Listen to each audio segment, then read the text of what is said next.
Welcome everyone. This session covers Task 2 of the Foundation Computing Unit, how computer hardware works internally, how data of all kinds is represented and protected inside a computer, and how computers connect together in networks. By the end, you will understand the CPU, storage media, data, image, sound representation, encryption, compressions, logic gates, and networking fundamentals, including the World Wide Web and network topologies. Here's the roadmap for the session: the CPU and its internal components, how hardware components work together, storage media and their purposes, how data, images, sounds, and encryption work, logic gates, and finally, computer networks, including the web and topologies. Each section maps directly to a learning outcome for this unit. The CPU is made up of four key internal components. The arithmetic logic unit, or ALU, carries out all the maths and logical comparisons. The control units, or CU, directs traffic. It fetches each instruction from memory, decodes what it means, and coordinates the other parts to execute it. Registers are tiny, ultra-fast storage spaces holding the data the CPU is working on right now. Cache memory sits between RAM and CPU as a fast buffer for frequently used data, reducing how often the CPU has to wait for slower main memory. The core function of a CPU is to continually repeat the fetch, decode, execute cycle. First, it fetches the next instruction from memory. Then it decodes that instruction to work out what needs to happen. Next, it executes the instruction often using ALU. Finally, the result is stored back in a register or in a memory modern or in memory. Modern CPUs repeat this cycle billions of times every second, which is why processor speed is measured in gigahertz or GB as we speak on. No hardware components works in isolation. When you type on a keyboard, that input travels along the system bus to the CPU. The motherboard physically connects everything: the CPU, RAM, storage, and expansion card via buses that carry data and control signals. RAM acts as fast temporary workspace, so the CPU isn't constantly waiting on slower storage. Once processing is complete, the graphic card prepares the output, which is displayed on the monitor or sent to a printer. I like the analogy of a kitchen. The CPU is the chef, RAM is the worktop, storage is the pantry, and the bus is the corridor connecting them. Storage media falls into several categories. RAM is primary, volatile storage, lightning fast, but wiped when the power goes off. Secondary storage keeps data. Long-term HDDs use spinning magnetic disks and offer large capacity cheaply, while SSD use flash memory offering speed and durability with no moving parts, making them ideal for laptops and operating systems. Drives, optical discs like DVD, are still used for distributing software or archiving. Finally, cloud storage such as OneDrive stores data offsite over a network, which is excellent for collaborations and disaster recovery, since data isn't lost if a physical device fails. At the lowest level, everything inside a computer, numbers, letters, images, sounds, is represented using binary, just zeros and ones. This is because transistors, the basic electronic switch inside a chip, has two reliable states, on or off. 8 bits make 1 byte, which is typically used to represent one character. Character encoding standards like ASC11 map each letter or symbol to a specific binary pattern. Here you can see the letter A is represented in ASC11 as decimal 65, which is binary is 01000001. Unicode extends this idea to cover virtually every character in every language in use today. Encryption is how computers keep sensitive data safe from unauthorized access. Plain text, the readable original data, is passed through an encryption algorithm along with the key producing ciphertext, which looks like a meaningless characters to anyone without the key. Only someone with correct key can decrypt it back to plain text. These are two main approaches: symmetric encryption, where the same key locks and unlocks the data, which is fast and commonly used for encrypting files on a device, and symmetric encryption, which uses public key to encrypt separate private keys to decrypt. This underpins secure websites shown by the padlock and HTTPS in your browser and online banking. Images on screens are made up of a grid of tiny colored squares called pixels, and each pixel color is stored as a binary number.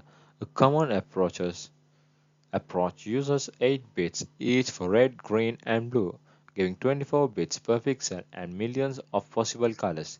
The resolution, meaning how many pixels there are, and the color depth together determine both image quality and file size. Sounds work differently because it starts as an analog wave. A microphone converts the wave into an electrical signal, and the computer samples it, measures its amplitude thousands of times a second to convert it into a binary number, a process called analog to digital conversion (CD). Quality audio, for example, samples 100 times 44,100 times per second at a 16-bit depth. Compression makes files smaller so they use less storage and transfer more quickly. Across a network, there are two main types. Lossless compression removes only truly redundant data, so the file can be perfectly reconstructed. This method for text documents and spreadsheets where every bit of accuracy counts, and formats like PNG. Lossy compressions permanently throws away data the human ear is less likely to notice, achieving much greater size reductions. This is used for JPEG images, MP3 audios, and streaming video, where small quality trade-off is an acceptable price for much smaller file. Logic gates are the fundamental electronic components inside the CPU, built from transistors. Each gate follows a simple rule and takes binary inputs to produce a binary output. An AND or AND gate only output once. If every input is 1, an OR gate outputs 1 if at least one input is 1. A NOT gate simply flips a single input from 0 to 1 or 1 to 0. On their own, these are simple, but a modern CPU combines many millions of these gates to carry out arithmetic, comparisons, and decision making. They are quite literally the building blocks of computing. Networks are classified by their geographic scale. A personal area network, or PAN, connects a single person's own devices over every short range. Think Bluetooth earbuds paired to a phone. A local area network, or LAN, connects devices in one building or site, such as an office sharing printer.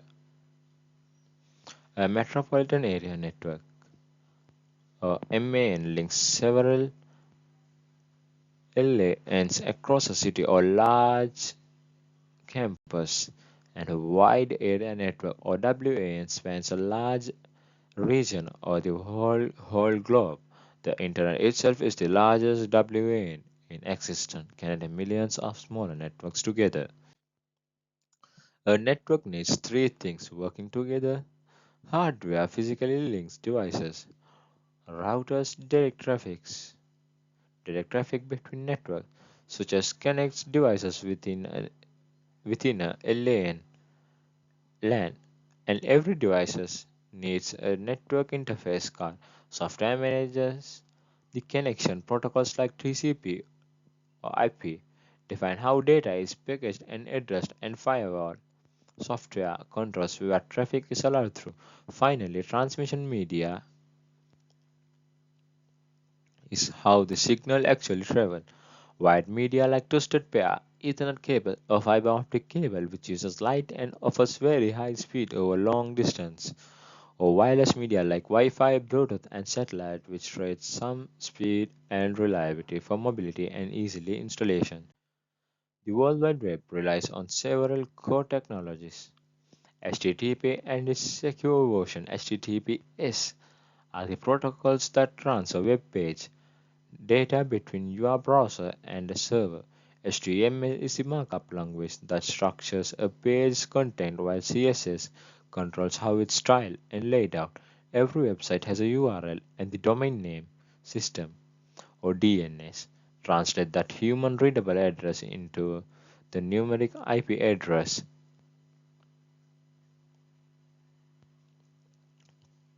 Computers actually use. A web browser is the software that requests and displays pages for the user, and cloud computing has become central to the modern web, delivering storage and application over the internet rather than from a local hard drive. Network topology describes the physical or logical layout of how devices are connected in a star topology. Every device connects individually to a central hub or switch. This is easy to install, and if one cable fails, only that device is affected. Through the whole network depends on the central hub staying online. In a bus topology, every device shares one single central cable. It's cheap and simple to set up, but a break anywhere in that cable takes down the entire network. In a ring topology, devices are connected in a closed loop, and data passes from device to device around the ring. This handles heavy traffic predictably, but a single broken connection can disrupt the whole loop unless the network includes redundancy. To summarize, the CPU's internal components work in a constant cycle to process instructions.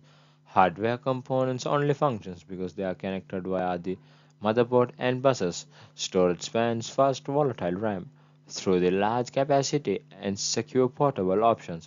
All forms of data are ultimately binary, with encryption keeping it secure and compression keeping it small. Logic gates are the physical foundation of every calculations a CPU performs. And networks comes in different scales and physical layouts, each suited to different needs. Understanding this fundamental helps every employee make better, safer decisions about the technology they use daily. These are the sources used to research this presentation listed in Harvard style covering CPU architect, data representation, encryption, and networking fundamentals. Thank you.